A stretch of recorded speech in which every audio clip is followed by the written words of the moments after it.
Hey guys, welcome back. If you're new here, hello. About a week ago, I listened to my first Taylor Swift album. It was called FOLKLORE. Absolutely amazing record. I was shocked about how much I enjoyed it. I also took some time to watch the Long Pod studio sessions. That completely changed my entire view on this album. It changed my ranking and tier list for this album. I tried to rank these songs and I just literally couldn't, so I decided to do a tier list. And you guys, I literally took pages of notes while watching the studio sessions. Also, you guys have been a tremendous help in the comments, and a couple of you guys have messaged me on my Instagram just giving me more Easter eggs, and I absolutely love it. One thing I would say about the Swifties is it's probably the most passionate fan base I have ever been encountered with. You guys are so welcoming and just so patient with me trying to learn everything and trying to get into Taylor Swift for the first time, even though I'm a little late. The love has just been overwhelming, and I see you guys' messages on Instagram. I've chatted with a few of you. But if you guys are a fan of other artists besides Taylor Swift, definitely check out some of my other videos of the reactions that I did for them.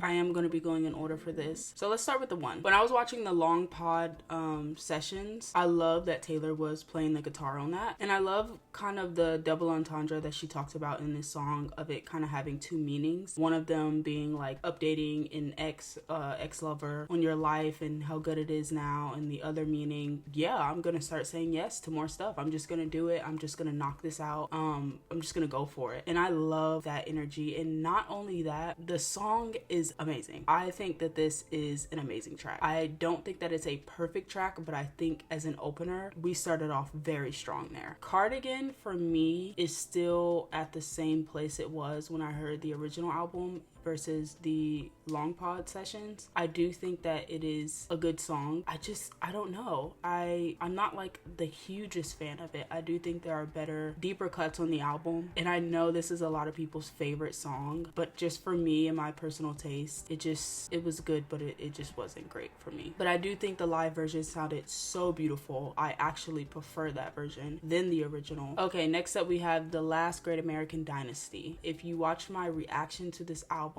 you know that this song was not one of my favorites. This was a song that I just didn't enjoy, but I've got to say,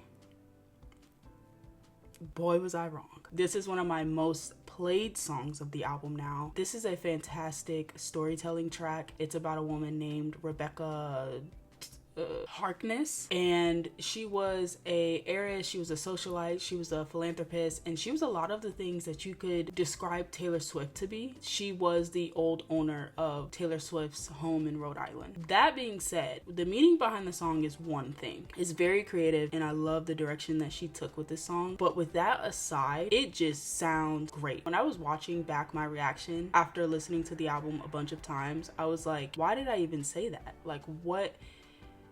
It's just so funny how you can react to something on first listen and then it'll kind of grow on you. And that's why we do these things, because your opinion can completely change. And I feel like if you really care about the art the first time around, you should go back and listen to the album a couple of times. And that's what I did, and I think this is a perfect song. I know, I'm a hypocrite. I also love how autobiographical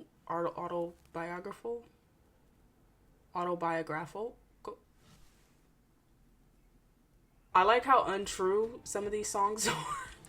Some of the songs are not about Taylor, and she spoke about that in the Long Pods. I just love when artists can kind of creep outside of their world, even though some songs are about her reality, or they can have multiple meanings and be about other people and fictional characters, but at the same time be, simultaneously in her life, about her life. And I just love that she did this during COVID, because she got the time to really sit down and lock in for the writing process of this. Next up, we have Exile. If you guys watch my review, you guys know I loved this song, but I think I found myself loving Bon Iver's parts more than I did Taylor's parts. They sounded beautiful together, but it's fallen down the ranking for me because there are certain parts that I'm looking forward to than others. And the live version to this song was absolutely phenomenal. I think their voices blended together so well, and it sounded so crisp and so good. Also, the producers on this album I really enjoyed. There's Jack and and Aaron. I think I prefer Aaron's work a little bit more. I love how attentive Aaron was to Taylor. So we're gonna put Exile up here in Amazing. My Tears, Ricochet. We're just gonna go ahead and put that up there immediately. This song is genuinely one of the best songs I've ever heard. I just can't get enough of it. It's for sure my most played, and it's just an all-around great track. And I love when Taylor talked about this song and how it was a betrayal from, you know, the whole Scooter Braun situation and what Taylor went through with that and owning her masters finally, and that betrayal and that anger that I was talking about in my reaction. That's what I got from it. But I was thinking more of like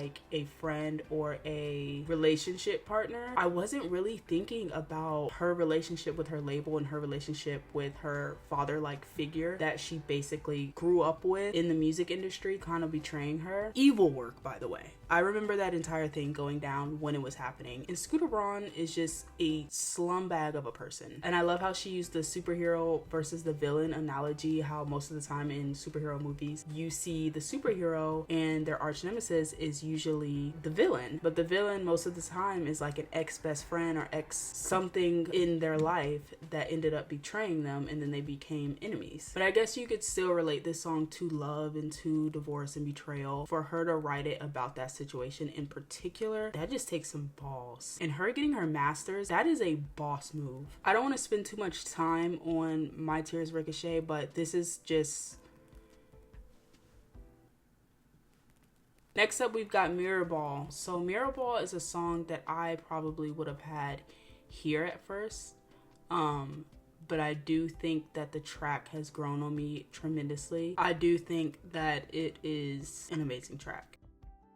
One thing I like about Mirrorball is what she's talking about, which I don't think I got at all on the first listen, but after hearing her talk about it in Long Pod, I was more blown away. And the live version is just so much better. I think I prefer the live version of this entire album, really. I love how she's talking about a socialite or a celebrity or famous person kind of be, or even just regular people, being this disco in a room, and the room can be filled with people and the room can be empty, and it doesn't matter if it's empty or not, it's still going to be shining. And if it breaks, that's something that people always enjoy seeing. And it kind of ties back into Taylor's upbringing of her earlier started in her career, especially when the whole Kanye thing happened and how the public kind of reacted to that. And another little thing that I noticed is when she says, the way she sings it kind of sounds like she's saying, and I'm admirable, which is, I know it's probably a reach, but with her describing what the song means and then her singing mirror ball like that, I might be onto something. Mirror balls and disco balls are so admirable. You just kind of sit there and admire like the beauty of all the sparkle. And I feel like, I don't know, am I reaching? That's probably a reach. Next up, we've got Seven. Seven is one of the tracks that I did really enjoy with my first listen, but the more that I listened to Seven, I started to like the lyrics more than I like the actual song. So for that, I'm gonna put it at good but not great. If you would have asked me a week ago, I probably would have said it was an amazing song. All right, next up we've got August, a fan favorite. I know August, Betty, and Cardigan are like an entire love triangle, and I've listened to it multiple times with that context, and it's brilliant songwriting, but as a song itself, it doesn't do that much for me. But I don't think it's a good song. I do think it's still great. I think August is better than Cardigan, but I just can't put it up here with these three. Next up we have This Is Me Trying. Now this song I loved when I first heard it. I loved the lyrics, I love how it sounded, everything about it, absolutely loved it. And as I kept listening to it, I just loved it even more. I feel like a lot of people can relate to this track, and I feel like a lot of people do relate to this track. And some of the things that she talked about on the pod was deep and very dark. People that battle addiction or people that battle toxic and hard times in their life, and trying to show up and still be that more positive person, and still trying to try for their family and their friends and their loved ones, whatever, but still feeling like you're failing at the same time. And if you are a human on this earth and have never felt like that, go you, lucky you. But for me, this song is incredible, and it was even more incredible live. I had to replay the Long Pod sessions because I was just like bawling my eyes out crying to this song and the meaning. I just wanted you to know that this is me trying. I would literally get that tattooed on my forehead. All right, next up we have Illicit Affairs. And honestly, I liked this song when I first heard it, but it's a skip for me. It doesn't do anything for me as much as the other songs. The way I reacted, you guys are gonna be like, Lauryn, this is not what your reaction seemed like. But that's why music is beautiful, because you can always change your opinion. Next up we've got Invisible String. This song I immediately love, but I do think that there are better songs on the album than this song, but it is still an amazing track. It's a cute song, it's filled with love, it's filled with passion, and it's just a song that you can listen to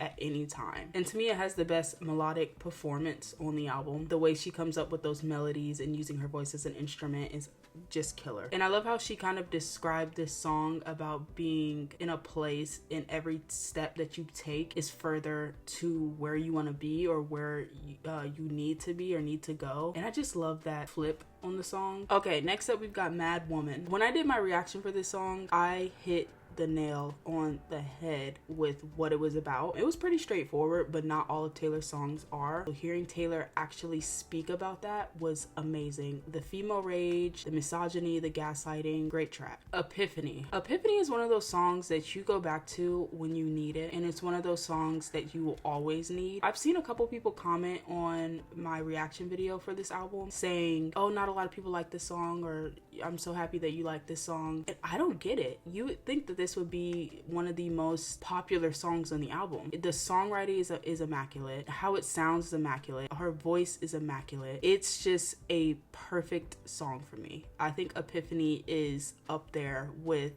the other three. And I heard her talking about her grandfather being in World War II and just going through traumatic things in that war. And this can relate to anyone as well. If you go through traumatic things in life that sometimes you just don't want to speak about, you just really don't want to talk about it. It was just that bad and that traumatic that you just want to move on. Is that healthy?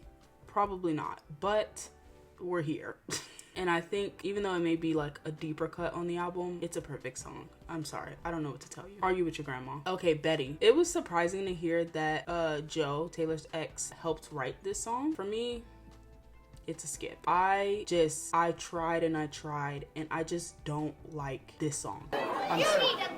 I'm sorry. I just don't like the song. I literally have no reason. It's just sonically I don't like it. It has nothing to do with the love triangle or what it's about or the songwriting. It's just sonically I cannot get into it. Next up we've got Peace. Immediately perfect song. This song is probably my second favorite on the album. The instrumentation of this song is fantastic. I think Aaron produced this, but it's just such a good track. The guitar chords are perfect, and I love that Taylor wrote a song about being someone's peace or not being someone's peace and not really having peace in a relationship when you're with someone. And I think this ties back into her relationship with Joe and him not really liking the spotlight and, you know, all of the things that come with dating a mega star like Taylor Swift. So that could be a piece of it, even if she didn't like go into that fully. And we're not here to talk about her personal life, but if it's in the music, it's in the music. I just think that this is a phenomenal track. My favorite lyrics from this song is, "But the rain is always gonna come if you're standing with me."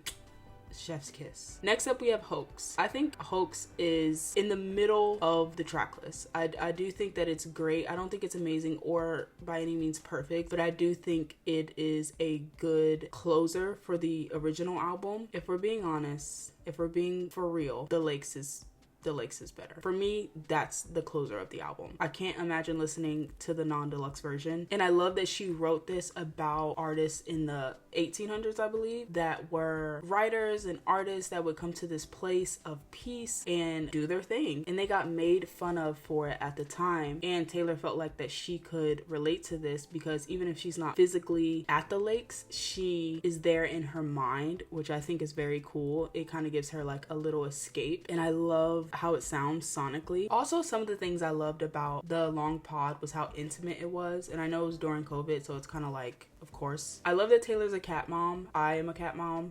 And I don't know. That's a little something I geeked out on when I saw her two cats. And it was just great. Like, I love Aaron's production a lot. This is my tier list. So now what I'm going to do is go tier by tier and kind of try to rank them and put them in order based on their tier. I'm not going to be moving any around. I'm just going to be replacing them. So the far left obviously would be first. So let's start to the skip category. Illicit Affairs and Betty. I think this is in the perfect order. I think Illicit Affairs is better than Betty. Good but not great. We've got Cardigan and 7. Once again, I think Cardigan is a better song than 7. I do like the songwriting a little bit more on 7, but we're here. Next up, we've got the great category. We've got August, Mad Woman, and Hoax. For me, I would put Hoax above Mad Woman.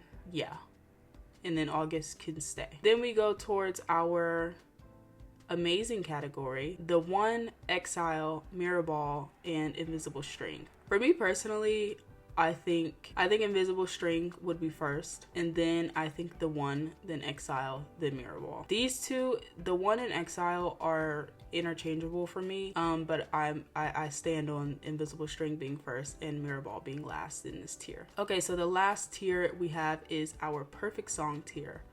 We've got American Dynasty, Tears, This Is Me Trying, Epiphany, Peace, In the Lakes. If I had to do a number 1, it's obviously going to be Tears. If I had to do a number 2, it would be Peace. If I had to, Peace doesn't want to go there.